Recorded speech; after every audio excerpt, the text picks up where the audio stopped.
And Andy, if you could also enable the transcription just in case. Oh, yep. Thank you very much. One second. Great. Well, welcome everyone to our Climate Reality Los Angeles chapter meeting for September. We moved the time, so it'll be interesting to see if we get more participation because many people said Sunday nights are just hard for them. And so we're going to try this out and see if this works better for people.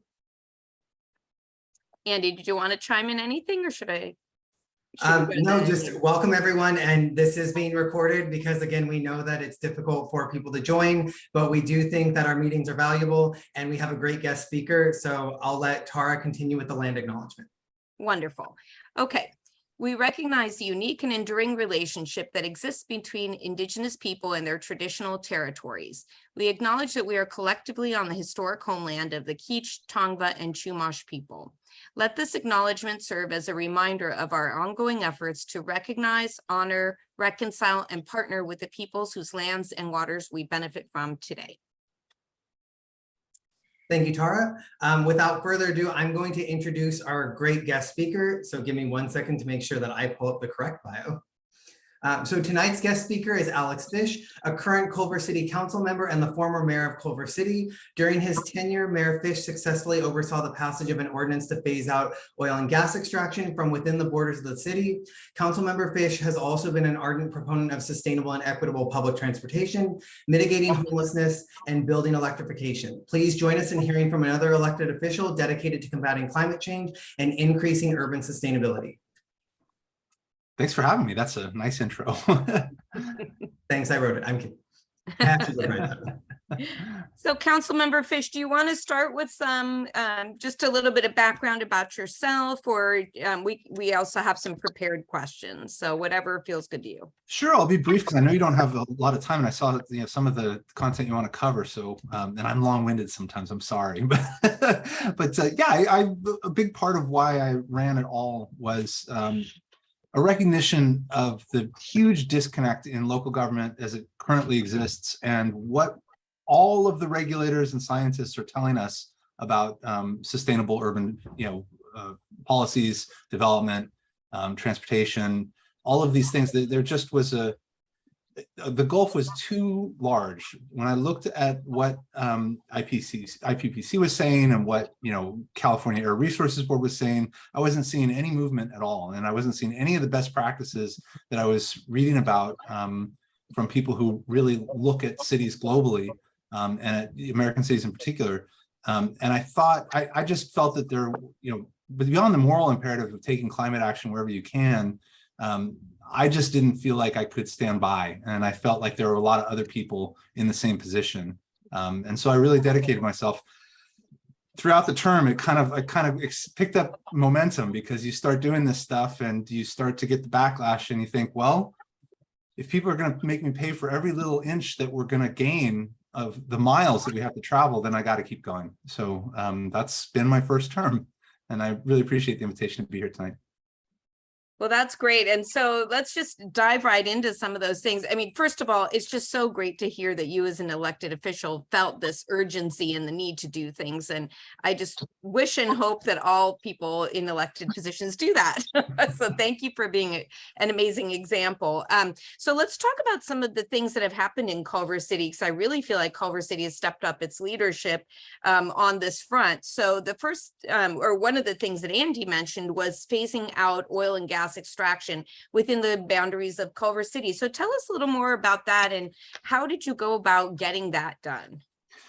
It was really a wonderful thing because my hope with this was really recognizing that we only had a small part of the Inglewood oil field in our borders, but that perhaps other jurisdictions would see that bold action was possible against the fossil fuel industry and maybe find a little backbone. And that's what happened. So when I came in, you're campaigning from the outside, you don't have the benefit of the city's legal counsel. And we were really kind of, in the immediate term, working around the edges with permitting and setbacks and, clean extraction, whatever that is, just, better regulated oil field and with the promise of exploring how to end neighborhood oil drilling. Well, when I got into office and had all the resources, there was a pretty clear strategy where where the odds of success were definitely good enough for the chance to amortize out, just like you would a billboard. If you had billboards in your city and you wanted to get rid of that land use, there is a viable pathway to amortizing out surface oil field activities.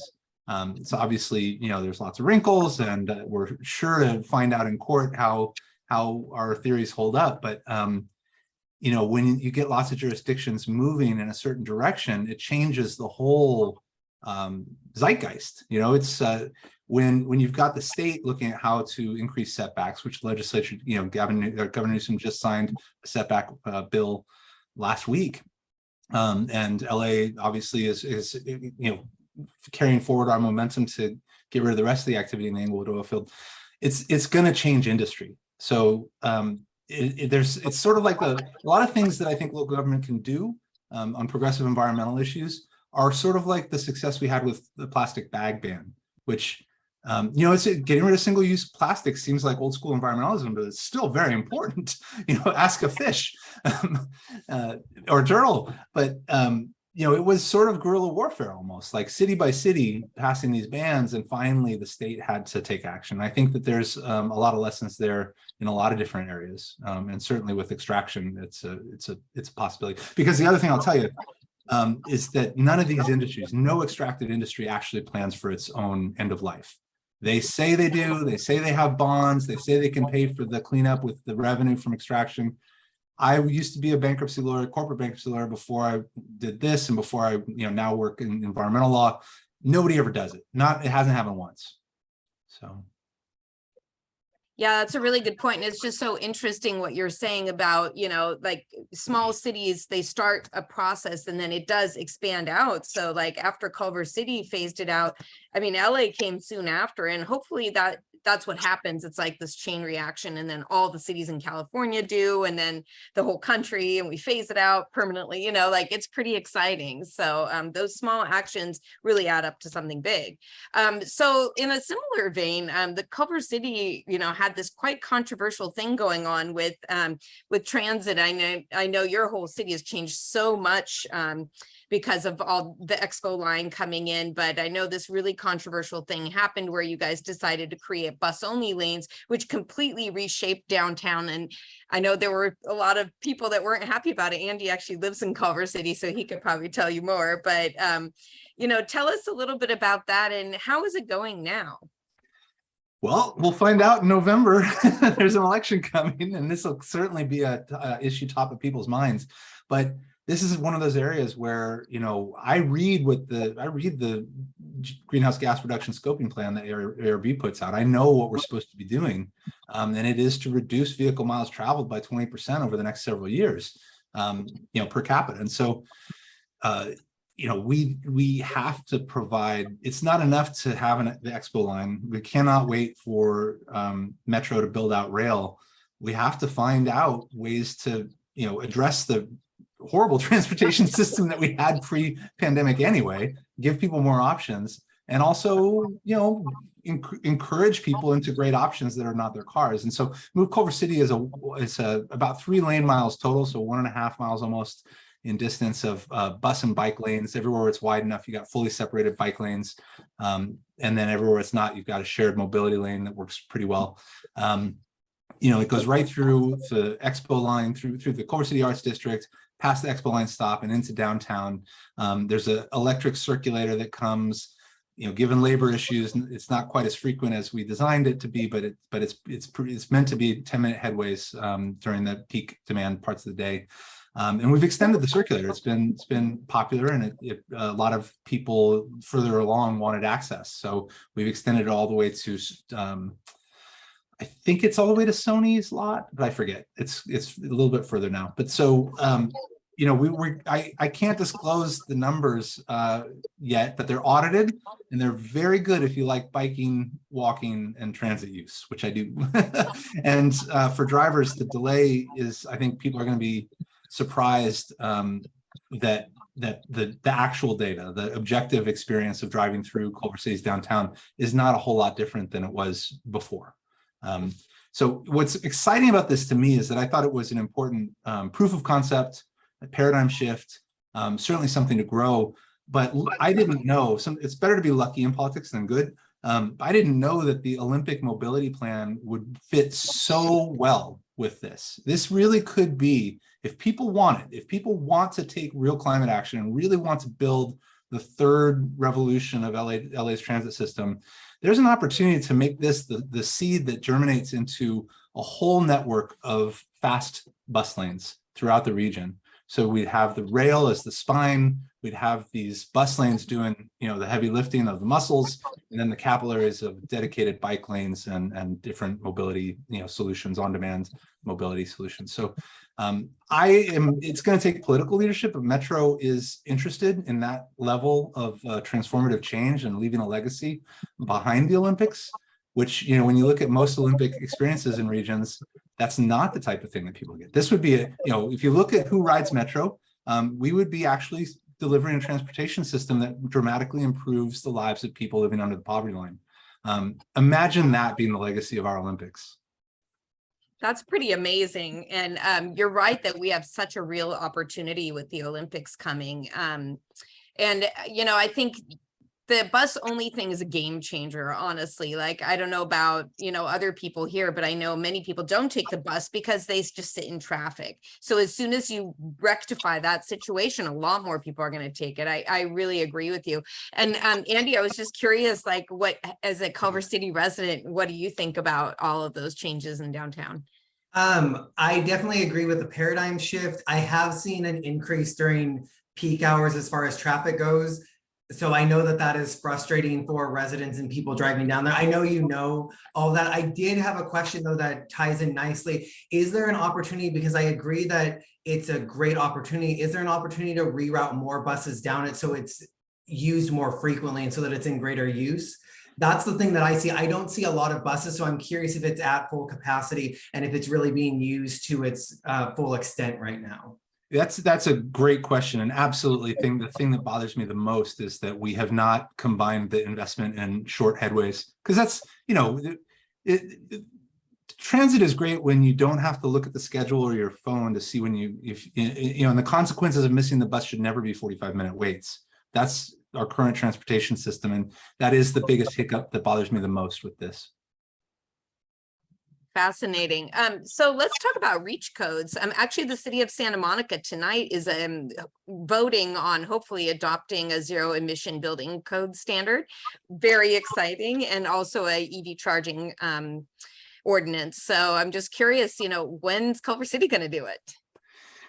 Yeah, we just did our reach code, which needs to go farther. We need to, and what I'm hoping to do, if I get another shot at this, because we get the 3-year cycles, right, is to look a little bit more deeply at how other countries do the zero emission building. Like, I see what's being done really all over the world, and they're building faster, cheaper, and to passive house standards. And I don't know if we need to sort of throw out part of the book and start over, or if we need to dial parts of our existing building code in better.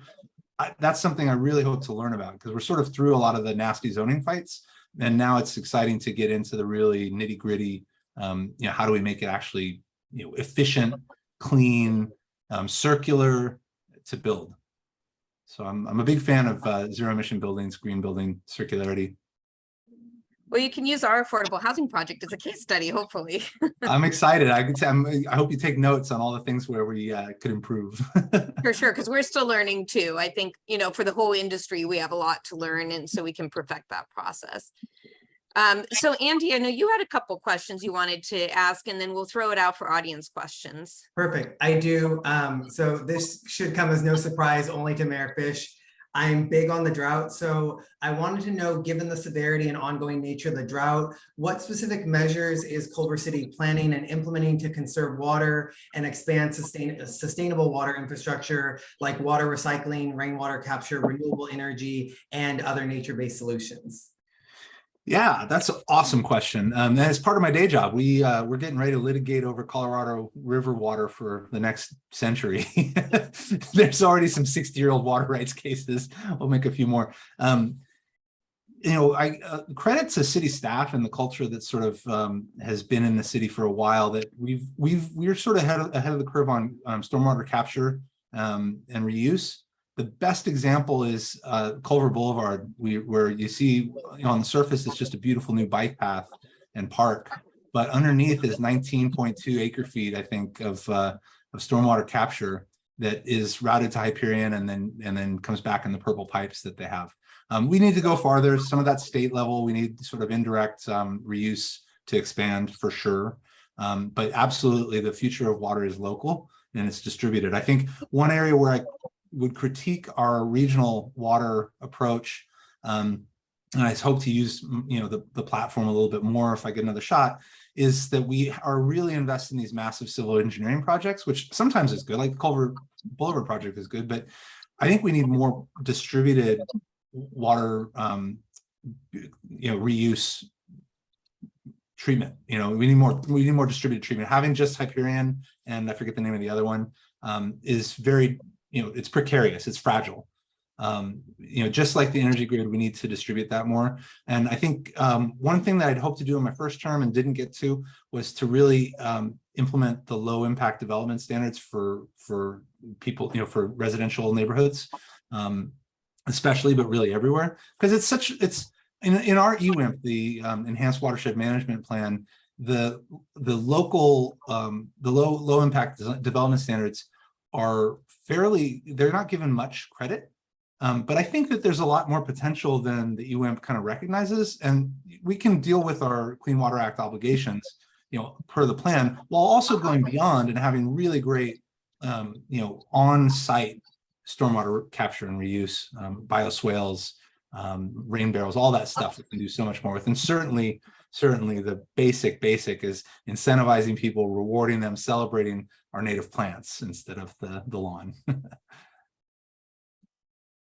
Thank you for that answer. I'm going to give you credit. I'm that nerd that points out the bioswales to my fiance and people as we're driving along Culver Boulevard. All right, so this one might be a little tougher, and I know it may not be within your control, but I'm going to give it a shot. So given the passage and the timeline set by SB 1383, when do you anticipate the implementation and availability of curbside composting and public composting throughout Culver City? And beyond that, what steps are necessary from Culver City's EPO, elected officials, and or the residents to implement that? We've I don't know how we stack up relative to other cities, but we, if you're in the R1 zone or R2 zone, you've got your green barrel is now totally compost ready. It's food, it's soiled paper, it's, we're doing it. So that's pretty big, but we don't have it for multifamily still, and we don't really have the commercial thing going. So this one, I gotta salute staff again. I am not really in the details because they keep bringing us all these great projects that they're moving ahead on. It shows up in the refuse rates, but that's also a result of our abuse of developing countries taking recycling and that whole transformation. But so I credit our environmental staff in public works for really being pretty proactive on this. But we do need to do the multifamily as soon as possible.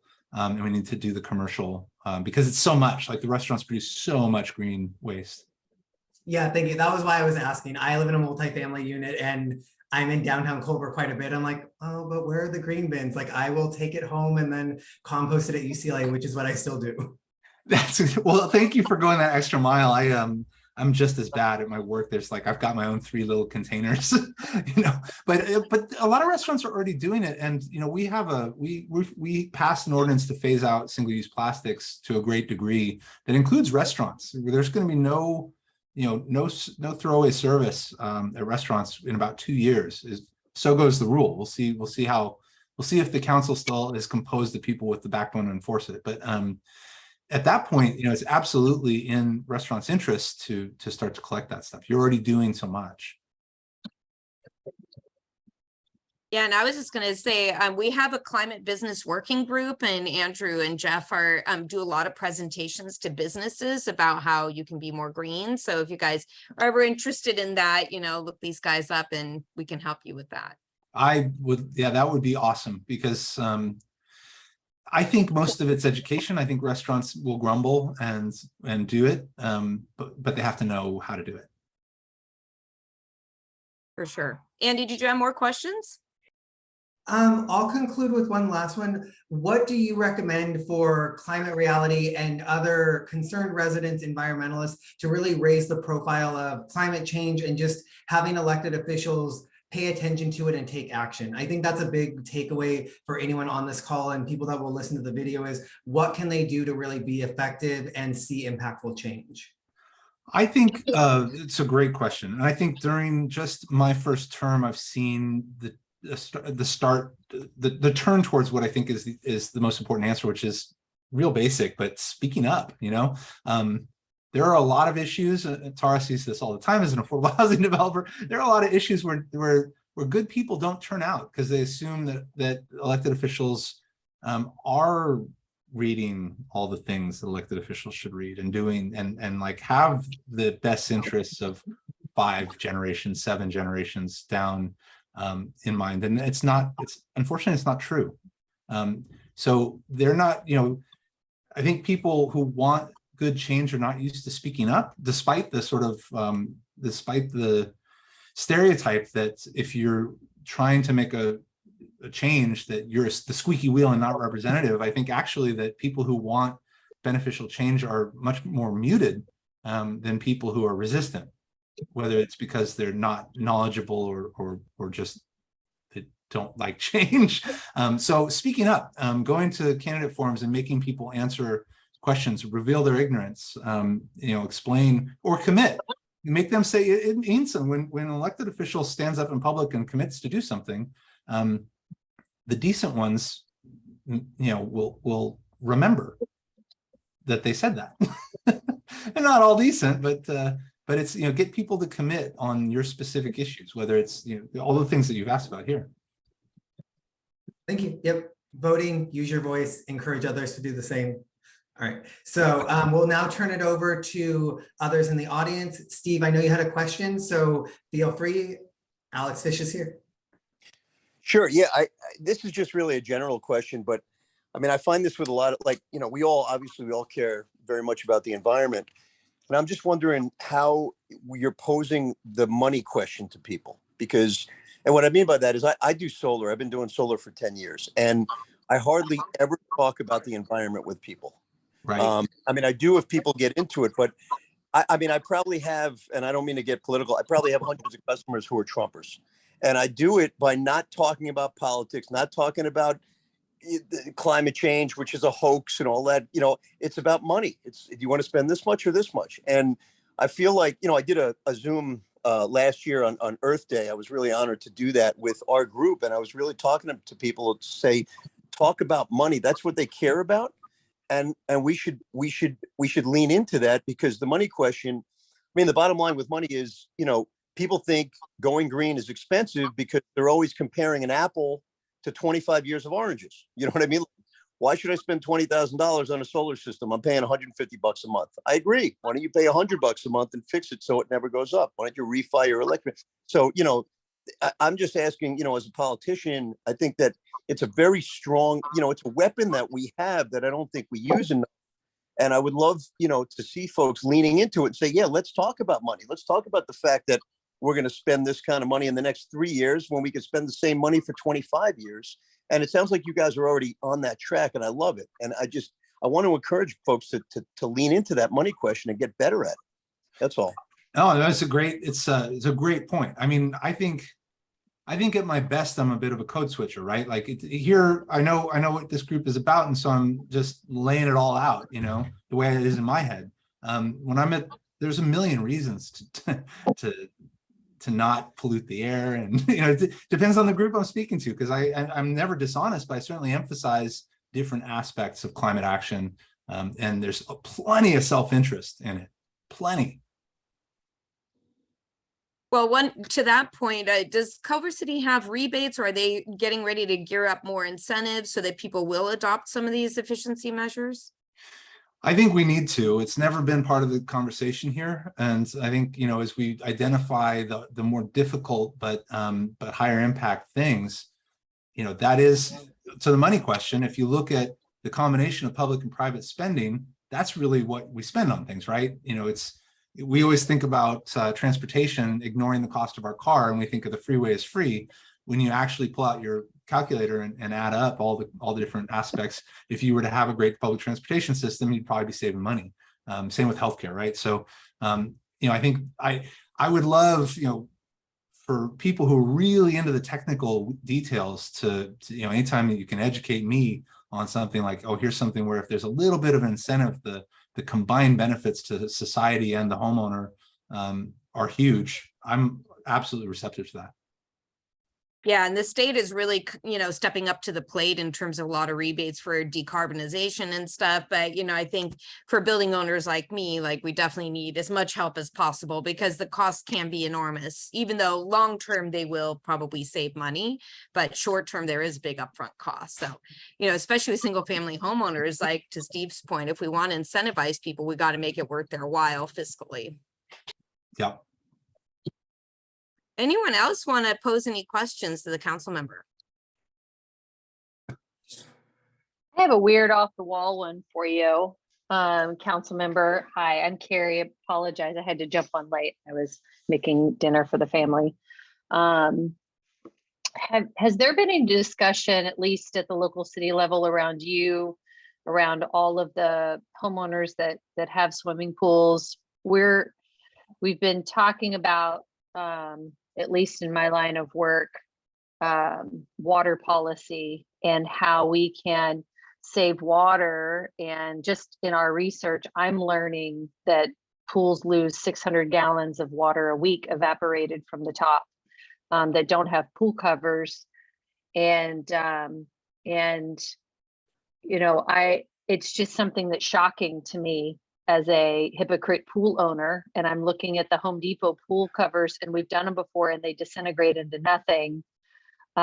There's no tax incentive. There's just no incentive for the covers that homeowners really need. And so I just wanted to see if there's any, just anything on the works, considering that we're running out of water very quickly. We're proposing 2025 at the U.S. Green Building Council as the kind of the end of water use as we know it, and having to severely change that use. And so just knowing how many pool owners are out there, I didn't know if that's something that's on the horizon for you all. And if you can share it with Burbank, because that's our city, that's the city council I live in. I'll call Nick Schultz, who's my coworker, and bug him. I think that's a great idea, because one of the things that I worry about with the water discussion is that we, you know, immediately turn to cities, and I'm sure this group knows that they ain't where the water's going. Nature only gets half, you know, the cities only get 20% of what's left, I think, and then half of that is dumped on lawns. So, you know, I'm trying to find the right framing, right, to encourage people to take responsibility like that, and encourage them, maybe incentivize, provide that information and a subsidy or a bulk buy or something from some sole source vendor, something. And that seems really productive, because allowing people the joys of urban life in Southern California, you know, we're going to win over a lot more hearts and minds that way than by saying they've got to, you know, yellow, let it mellow, right? So yeah, which is not a bad thing, right? It's right right to our kids. So no, but seriously, I mean, you know, the policy conversations that I've been sitting in on that are talking about 50-liter home and heading to 13 gallons of water per person per day, you know, there are really some low-lying fruit things that we can do if we just educate people. I'm a hypocrite. I have a pool and I didn't know that I was losing that much water, fresh drinking water straight off the top of my pool. And so, but you know, how do we incentivize people to save that water and that money? Because that's also money we're paying in our utility bills. And our rates are going to go up a lot before ags do, I bet. So and actually, anyway, water rates going up is not a bad thing in terms of getting people to conserve. It's probably the fastest way to get people to conserve. Yeah, for sure. We definitely should charge ag a little bit more. Yeah. Yeah. Okay, looks like Jeannie has her hand up. I just wanted to go back a little bit to mass transit because it seems like a lot of the discussion around transportation focuses on electric cars, that just kind of perpetuates the reliance on highways and we keep expanding our highways. And I mean, I really like what I'm hearing about Culver City in terms of having dedicated bus lanes and focusing on mass transit. How can we have policies that focus more on transit systems in our cities in Los Angeles instead of just looking at how we can keep perpetuating highways? My son has actually, he's developed this kind of Instagram post on car dependency and walkable cities, and wanting people really enjoy having communities where they can walk and ride their bicycle and just enjoy local businesses. And so I just want to, how can we expand that effort in Los Angeles?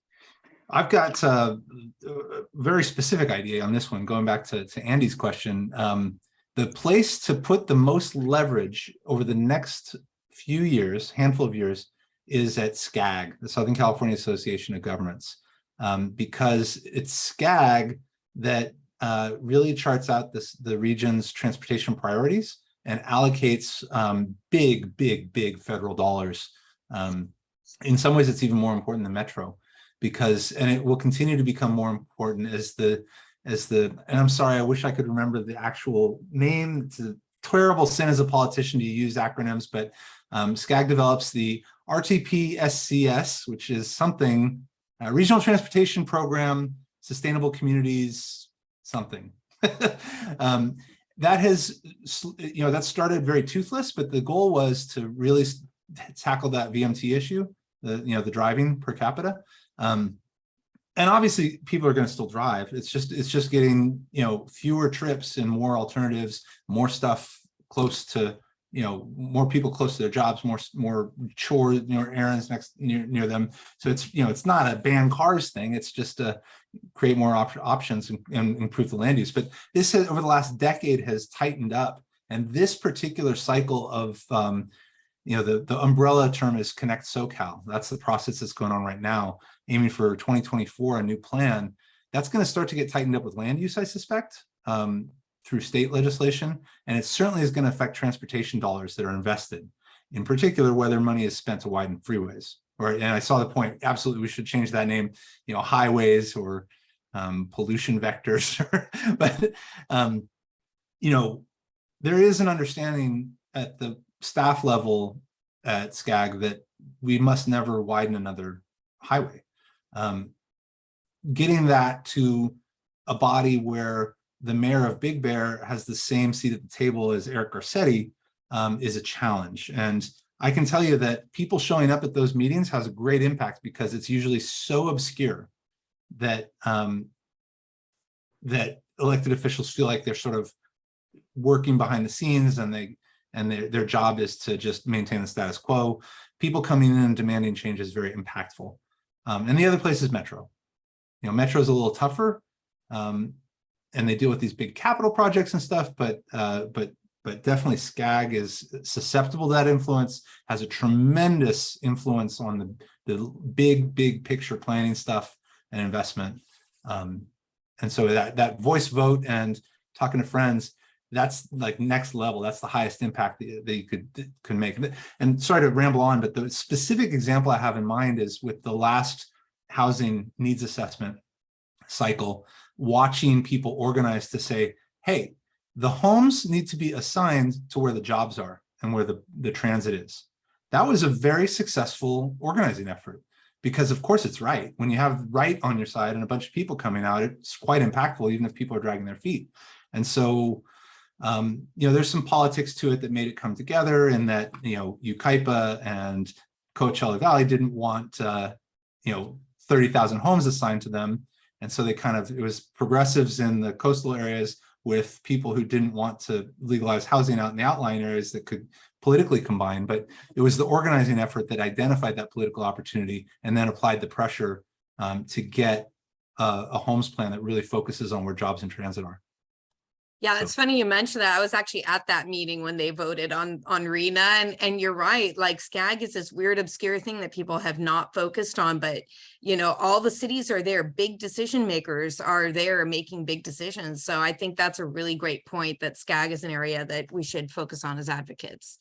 100%. The other thing I'd mention there is that when you do have something important like that, the larger, you know, the county supervisors, Eric Garcia, the people who usually skip SCAG show up. And when they see a movement towards something that they actually want to do, and a lot of these folks do really want to take climate action, they're just not sure the politics are right. When they see organized people show up, they find that backbone real quick. One of the Eric Garcetti's best speeches I've heard was at that meeting. So That's great. So new area for us to focus on. That's fantastic. Any other questions or comments for Councilmember Fisch?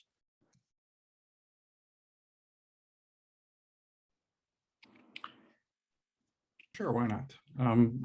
Hi, Councilmember Fisch. My name is Jeff. I work in the irrigation industry, and as we work with different customers, so many different communities are dealing with the drought in different ways.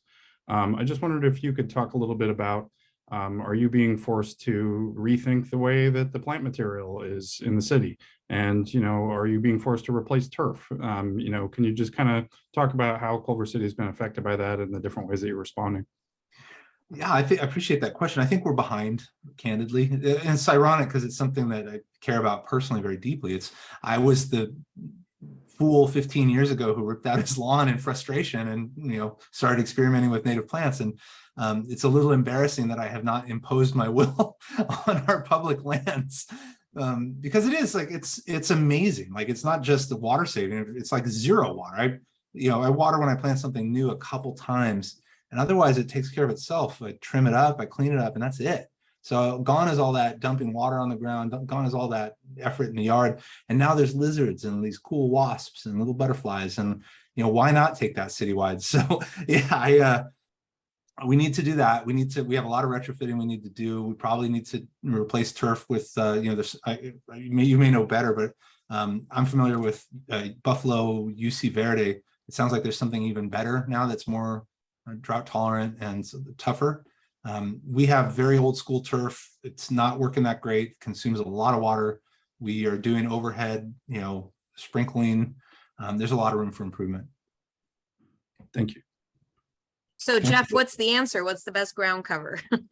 Honestly, that's not my area of expertise. I just help people keep the things that are alive that they decide to keep. And like, really, so many people are just being forced to completely reimagine their entire approach to the plant material in their cities and schools and parks and everything. And, you know, what I hear mostly is just a lot of pain. And then those same people that are being tasked to do all these things then drive through the neighborhoods and just see green, lush lawns everywhere they go, and they want to tear their hair out. So there's definitely a disconnect between the general public and, you know, the city workers that are actually trying to enforce and deal with these problems. Yeah, for sure. I live in a big apartment complex in Playa del Rey that has tons of turf, and we're struggling with trying to figure out what do we replace it with. So, you know, it sounds like, you know, Carrie's giving you homework, Jeff. So, Thankfully, we do have a lot of partnerships. I just want to do a quick plug. We actually have climate leaders that are part of Studio Petrichor, and they also have a nonprofit variation, which is called Pollyanna. So a few of those climate leaders can probably give the best recommendations. They also, again, specialize in creating low water landscaping, but also just unique backyards. So again, I'm sure that you'd have to pay top dollar, but they also have that nonprofit aspect if you need it. So, and they could probably do consulting. So that's where we could get that information. maybe you can put that website in the chat in case, you know, Councilmember Fisch wants to look into it, or any of us. So, okay, well, I know you've been very generous with your time, Councilmember. Thank you so much for being here today. And I hope everyone was inspired by what you've done and what you still plan to do. And I just wish all elected officials would follow in your footsteps, and I hope they will. Thanks a lot for having me, and thanks for saying something so nice. No, it's really great. I mean, it's amazing what Culver City is doing. They're taking great leadership. And I really do hope that all the cities in Southern California are starting to collaborate more and more and, do some of these things together. That's really what needs to happen. I really believe that dam is about to break on public support for actual climate action and not just local elected officials signing the climate mayor pledge and then completely ignoring what they should be doing. So I'm a bit of an optimist sometimes, but I think there's ample cause because people like you are pushing. We're all pushing, that's what we got to do. Can I get a quick question in? And I'm so, Alex, this may not, I mean, I know we're trying to wrap up and I'm torn. I don't know who to be voting for right now. I don't know if there's a quick take on who the different candidates are. I don't know who really is most fair. I really haven't looked into it, to be honest with you. I'm more focused on national politics than local. And it's a little scary, but I do want to vote for somebody. And I don't know who really is strong on the environment with some of the candidates that we're looking at. It might be too much to ask at the end, but that's my question. Oh, I mean, what jurisdiction are you interested in? I certainly have opinions, and I will be objective as I can and disclose my biases when I answer. I'm in Culver City, but I'm also, I'm looking for, mayor, some of the bigger ones, what your thoughts are on these candidates. Well, I think I'm a pretty good candidate here in Culver City, personally. I was gonna say there's someone running right here. Yeah. And I generally align with Freddie Puza. He gets this stuff, and I worked with him on the Committee on Homelessness 7 years ago, and he's absolutely has a true north moral compass and a willingness to learn on all issues. So I endorsed him, which is not something you're supposed to do when you're running for your own office, but I want to get things done, and I know that he'll enable that. I think, in the city of LA, I just have a lot more trust in Karen Bass as someone who can organize and who I know, who I trust is headed in the same direction I am. But also, even if what everyone thinks, that LA mayor job is such a strange job. It is not that powerful. So you need someone who's a convener. You look back at the most successful mayors in my lifetime is Tom Bradley. That's what he brought. And I look at Karen Bass and I see someone who can bring that as well, bring a lot of different factions to bear. So those are good observations. And of course, as a reminder, we are a 501c3 nonprofit, so we can't really discuss too much more about candidates, but my opinion. What you said is exactly right, council member. And, I think for all of us, it's really important for us to follow these elections and vote for people who are supportive of our values, especially climate change values. So I think it's just a good reminder that we all really need to pay attention to this election, both locally and our bigger regional ones. The one thing I'll say in closing on that, which is still 501c3 safe, is I think that we can feel my optimism. Part of why I feel my optimism is justified is that I see a lot of people paying lip service to actual climate action and transit and all these things that are hard politically. People are saying that they're going to do them, even if they are kind of speaking out both sides of their mouth. So when the rhetoric is coming around to the objectives that we want, that's very promising. Cool. Yep, talking then Sure. walking. Yeah, for sure. Great. Well, thank you again so much for your time this evening. You're welcome to stay for the rest of the meeting. We're just going to give some updates on what we're up to. And if you got to run, that's fine too. And thanks again and good luck. Thank you so much. I'm going to go tuck in kids, but or at least read to them. I appreciate the time. Okay. All right. Take care. Thank you so much. Bye. Bye. Well, that was a great conversation. So thank you all for being here. I don't know if we're deciding that Tuesdays are better than Sundays. I would love to just hear from the group what you all think. And is this time good, or should we push it a little later? Or what do you all think? I love it. I can't really. Sundays are a day off, and it's, and it's football now. And I mean, Sunday's tough for me. Okay, so there's a vote for Tuesday. What do other people think? Also better for me, obviously. You haven't seen me in a while, and here I am. So Same here, Jeff. Sundays are just so hard with families. And Tuesdays are great. The later the better for me. And plan on Mom Tuesday. So, 8 o'clock works for me too. But yes, Tuesdays are awesome. And I can even go earlier evening too. I know it doesn't work for everybody, but I'll just throw out there, tacking a meeting onto the end of my work day is completely possible. Okay, yeah, and I see Matt's note that it's a little hard for him. Maybe we bump it a little later to 7:30 to sort of accommodate work a little more, and also dinner time, but not, make it too late. I know sometimes there are 8 o'clock meetings for other groups I'm on, and some people think that's already getting too late. So maybe 7:30 is a good sweet spot. 6 to 8 range for Jeff. Okay, yeah, it is nice to see you, Jeff. So maybe Tuesday is good. And David, what Yeah. about you? Tuesdays are good, but not this Tuesday, some other Tuesday, as I've talked to you. I had actually 2 conflicts tonight, one of which I managed to cancel. Okay, yeah, that's So- right. So we may consider moving it to the 3rd Tuesday instead. Yeah. Okay, so that's good to know. But okay, that's great feedback. So wanted to give an opportunity for any of the committee chairs if you want to mention anything. I'm sure Matt wants to mention something, and anybody else in terms of what's going on at the committee level.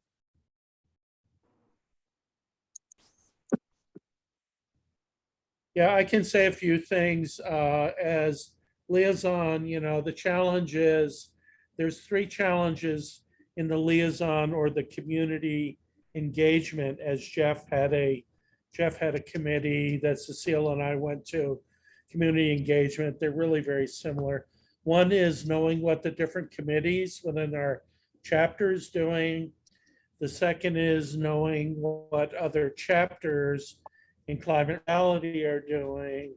And the third is knowing what other environmental groups in LA are doing.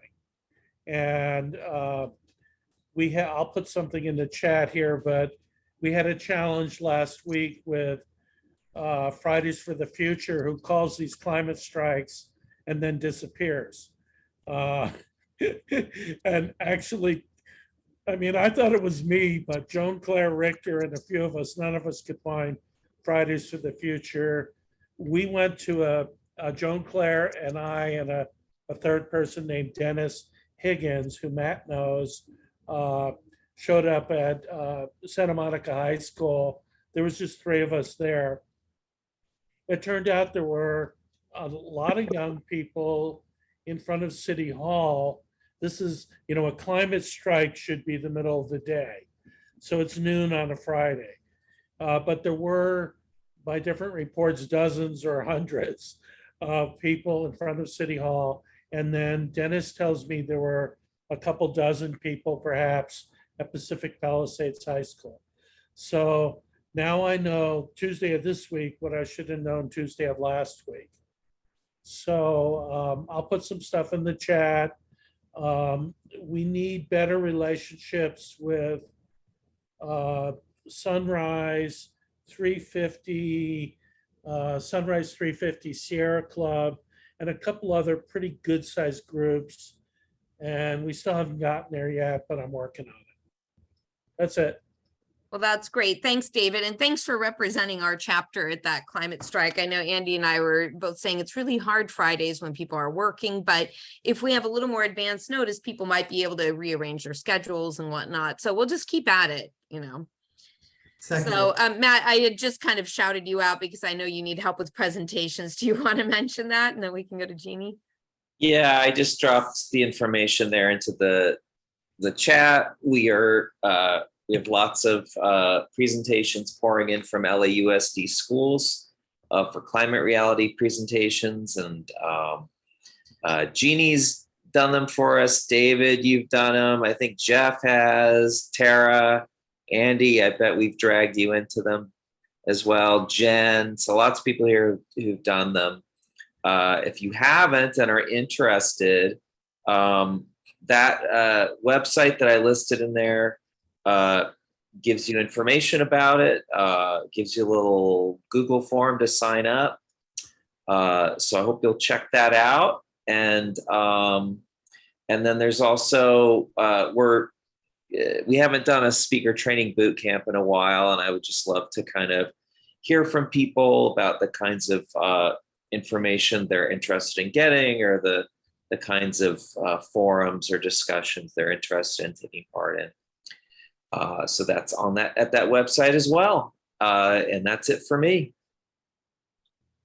Awesome. Thanks, Matt. Yeah. And I think what's really great about Climate Reality is that they're so supportive of people who want to provide these speaking opportunities for schools or anywhere else. There's slide decks, there's boot camps, there's all kinds of stuff. So, definitely encourage people to give it a try if you haven't.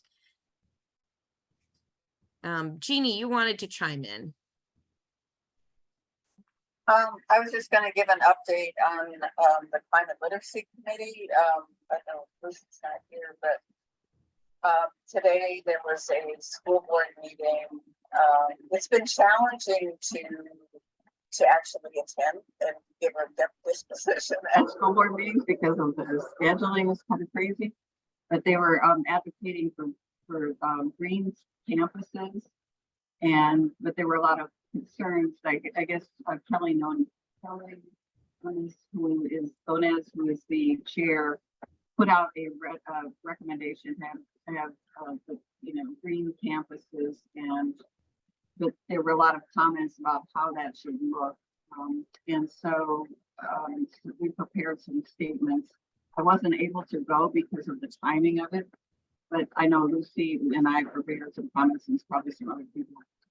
But I was just going to mention that I think the literacy committee is somewhat connected with some of these student groups that had, like, for Fridays for Future. So, maybe getting reconnected with some of the work on the literacy committee would help with the liaison that David mentioned. Because I know there was a rally and several, they seem to know, and there's a lot of connection with school districts with these, student groups that are advocating for climate change. Anyway, so I'm also active in Sierra Club, so I'm happy that there's anything I can do with that kind of relationship. So yeah, I just wanted to mention, maybe it's good to reconnect a little bit with some of the committees and what they're doing and kind of connect it into the whole. I'm not sure how we can make that whole. And I also wanted to offer with Matt that I'd be happy to try to do more presentations. I just need to figure out the geography of where schools are located. I'd like to do some more presentations. That's a great point. COVID, so. Yeah, maybe what we can do, Andy, is have each committee do spotlights on our socials about what they're up to, just to kind of, keep it more fresh and let people know, because the committee's really, everyone's doing a lot. So it's just, we don't always hear about it. So it's a good suggestion to try to make sure everyone knows what's going on. I agree. And it increase our social media presence. I also think, again, I know everyone's busy, but if you want to make updates to the webpage, I can help with that. If you really want to refresh your section in your page and highlight the specific things and campaigns that you're working on. But props to Jen, because Jen did a lot of work creating social media content and material for, like, the newsletter for all of their committee's work. Awesome. Carrie, you have your hand up?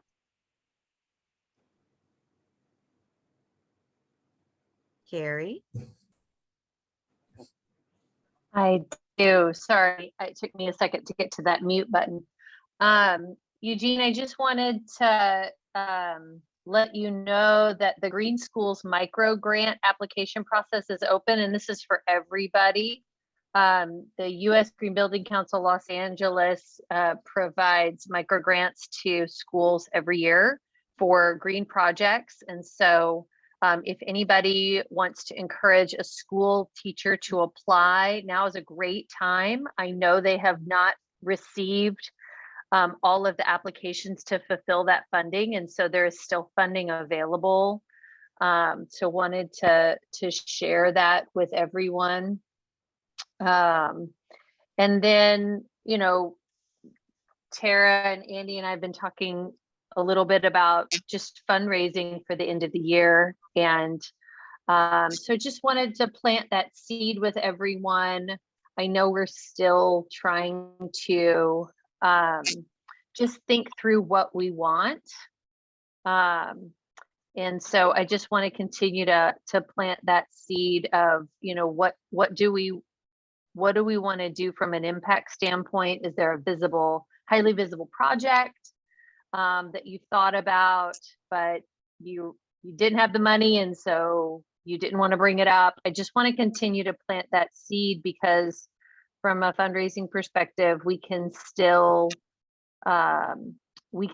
identify some goals coming into year end, where people give 40% of all gifts are given in the last 30 days of the year, and that's coming up. And so just want to plant that seed. If you're like, oh, there's a park in Culver City, and if we could just put these trees there, it would be the best, and we could, put our sign there that it came from us, just be thinking about that, and maybe share with Tara and Andy, or call me, text me, send smokestacks.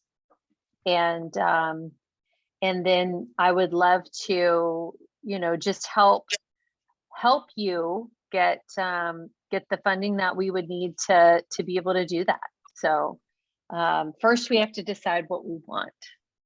Well, that's awesome, Carrie. It's a great reminder that we should put a campaign together as we approach the end of the year. I know Andrew Ellis had to hop off, but it sounds like the Climate Business Working Group may need some funds for an initiative that they're getting going. So we'll try to connect with you offline about that.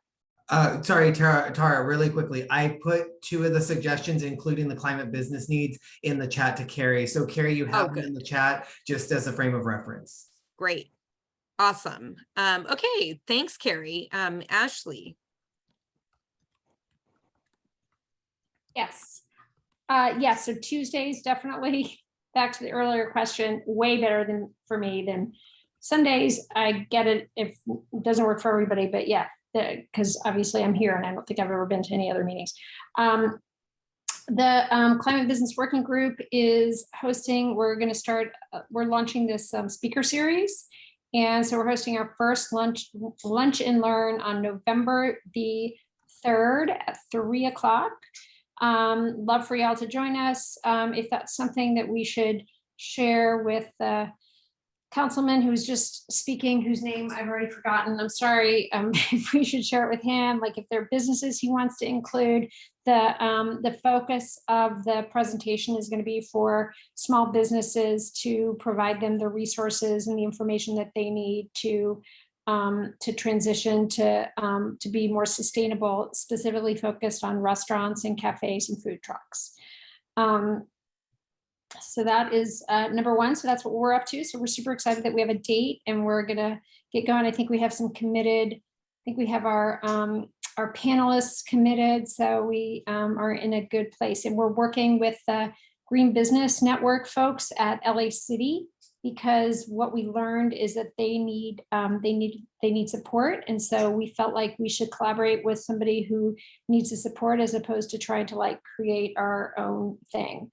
And then I can't remember who it was who was talking about networking or working with other environmental nonprofits. I think maybe it was you, David. I can't remember now. David, yeah. But just extending an invitation to everyone that I don't know if y'all are familiar with Upstream. If you're not, I'm happy to chat with anybody, help make that connection. Upstream is we're hosting our Reusies, which is our reuse awards, this Thursday. It's 4 o'clock Pacific, which is not very convenient, but it's because it's 7 o'clock on the East Coast. Anybody interested in attending, the tickets are free. Rob and I also have like a VIP room, which is just basically our own Zoom room. So anybody who wants to join us, we'd love to have y'all, and just would encourage folks to attend, because it's, again, just another, environmental nonprofit to be connected with. That's awesome. It's always great to learn about more groups. A lot of us, I think, are in more than one of these. So that's cool. Awesome. Thank you. Jeff. Yeah, excuse me. I've kind of done a lot of talking today. Hopefully I can still speak here. But basically, this Saturday, we are kicking off the new cohort with the Lacey Partnership and with the Founders Business Accelerator Group. And this one is just going to be kind of how we always kick it off, by covering all the things that we've covered in the past, introducing them to climate reality, giving them a little climate reality presentation. And then as we go forward with this cohort, they've asked us to develop a storytelling component to allow the participants to be better informed about how they can share what they've done with their customers. And so if anybody is interested in being part of that, we have some time. The next time we're meeting with them is in January. And it's very early stages for what we're doing for this particular program. And we're going to be tying in with some other things that they're doing, but they're generally looking for us to expand our presence in a variety of ways and to contribute more than even we've done before. And Andrew is spearheading a lot of this, and I'm trying to figure out exactly what level I can stay involved with what's going on at work. So as of June 1st, I've been covering half the country for my company. So it's got a little nuts. So I'm still above water and relatively happy, but it's stressful. I'll just leave it at that. And Matt, just so you know, I'm always happy to be involved in whatever way I can with everything you do, actually, for that matter. So we'll talk. So otherwise, it's just fantastic to see everybody. I'm sorry I couldn't be around more often. I'll share that story offline sometime. Yeah, for sure. Well, and it's good that we're moving to Tuesdays. Hopefully we're going to capture more people too, now that they know it's going to be Tuesdays. But I wanted to make a quick plug for our happy hour, which is coming up. I put it in the chat, but in case you didn't see it, October 13th, 6 p.m. in Culver City, there's a KCRW reporter who wants to talk to us about climate anxiety and what we're doing to channel that energy. So I think it'd be a lot of fun. It'd be great to see some of you in person. So it looks like there's, okay, Matt, you wanted to make one more plug, and then David's got his hand up. Yes, as I unmute. Okay, so some of you may know this, but my day job is I produce podcasts for a company called Wondery, which is one of the big podcast producing companies out there. And one of the shows that I produce is called Against the Odds. And today we publicly launched a 4-episode series about the Paradise wildfire. And I'm very proud of it. It is really focused on kind of telling the human story of those people who were caught in that horrific disaster. But as we all know, this is a story about our warming planet, and we wove those details throughout the episode as well. I would say they are peppered in there as we're really kind of trying to lead with that story, but make sure that people understand when they leave it that this is that this is something that that wildfires are a product of global warming. So anyway, it is a piece of climate storytelling, and we're very proud of it. We're also going to do an interview episode at the end of the series featuring Daniel Swain.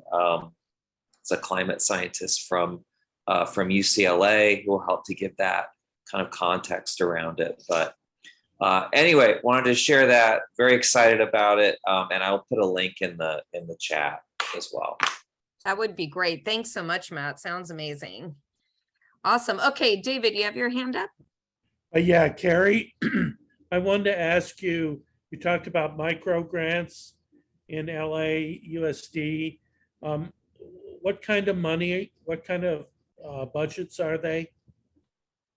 They're $500 micro grants for Okay. green projects that schools want to do. And those applications are open, and I put that link in the chat. Okay, because in my second career, I was a K-12 high school science teacher, and I applied for and got lots of $500 grants. And you can do a lot with $500 grants, but it takes many, many months / years to actually see it. It's a patience, it's a thing of a patience thing, but I have some experience with that. So I'll get a hold of you on that. That's it. That's great. That's wonderful. Yeah, we want to get those those are resources that are already available. So we definitely want to make sure we get that money out there into the schools as soon as possible. Right, like school gardens, for example, school gardens, weather stations. There's now inexpensive weather stations. There's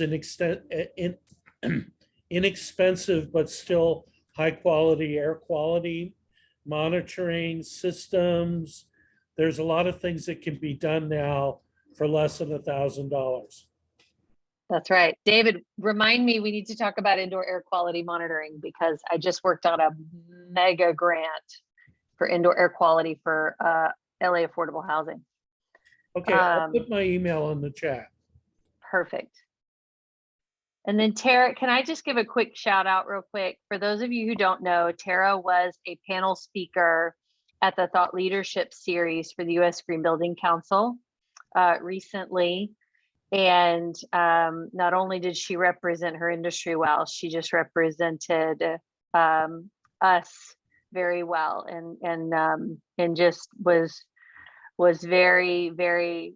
I was cheering for you quietly, Tara, Oh, thanks. while you were sharing, and I just thought you did a really amazing job, and I wanted to elevate you and share that with the rest of the group that you were able to speak to, I think, hundreds of people that day during that Thought Leadership Series. So well done.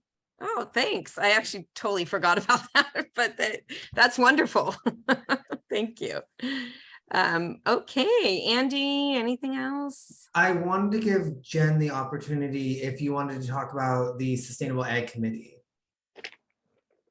Thank you. Sorry, I'm eating dinner right now, but You do not need to apologize. I won't just be wanted to on give you the video. opportunity to brag about everything Oh. that your committee is doing. Yeah. Oh, thank you so much. Yeah. So yeah, in partnership with Andrew's committee, the Legislative Citizen Activist Committee, we just wanted to share that we officially joined the Regenerate America Coalition to support healthy soils, healthy food, healthy agriculture, and that is being stewarded by Kiss the Ground. And I don't know if folks know, but Kiss the Ground is a really awesome documentary on Netflix. So they're not only a nonprofit organization in LA, but they've been kind of sharing the story of how we can really transition to a more sustainable way of growing food.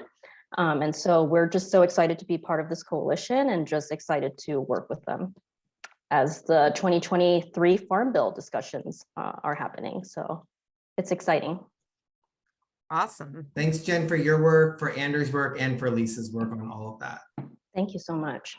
Really quickly, if you saw the newsletter, so there's a laundry list of legislative actions that were passed by the legislature. So that again means both the Assembly and the California Senate, and most, but not all, have been signed by the governor. So props to CRPLA, SFB, and the California Coalition, because it took a lot of work from the legislative committee as well as the chapter as a whole to advocate for those. It's been a good and monumental year for legislation at the federal level, but also at the state level. So we also need to gear up though. So for October, that means prioritizing advocacy and encouraging people to vote, because again, voting changes the leadership and ensures that climate is a priority. I can say that 501(c) safe.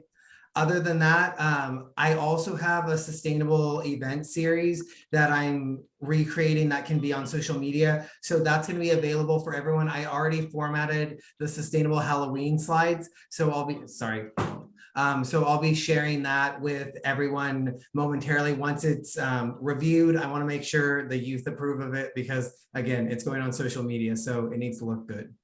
Other than that, I want to thank everyone for joining. Tara, are there any other updates? Anything that you want to add? No, this was a great meeting. Thank you all so much for joining. I hope to see some of you at happy hour. And I think this is a definitely resounding yes for moving our meetings to Tuesday. So let's do it. Thanks, everyone. Thanks for Have participating. a good night, Thanks for your everyone. leadership. Take care.